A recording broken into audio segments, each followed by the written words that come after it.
In this video, I'm going to show you how to work out a problem-solving question involving fractions, okay?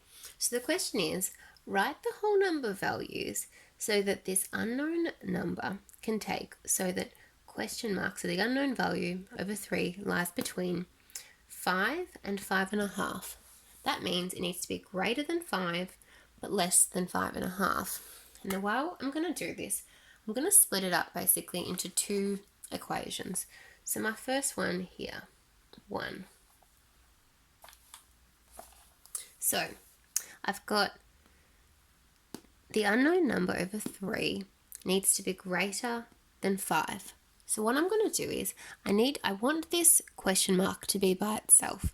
So I'm going to take my 3 to the other side, and because it's division, I'm going to multiply it so I can get it to the other side. Okay. So what I need to do is I need to go 3 times 5.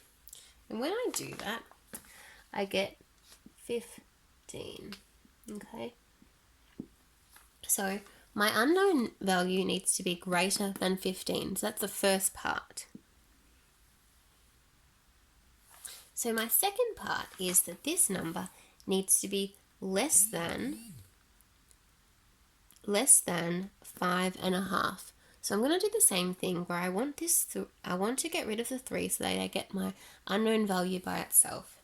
The way I'm going to do that, I'm going to multiply by 3, okay, to bring it over.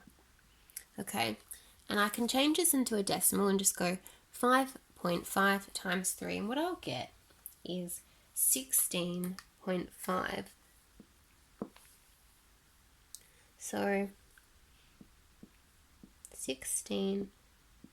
I'm just going to write here just so you know. Okay, so that tells me that my unknown value needs to be less than 16.5 but greater than 15.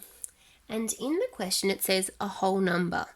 So that means it can't be a fraction and it can't be a decimal. So what number is greater than 15 and less than 16.5? And it can only be one number, which is 16.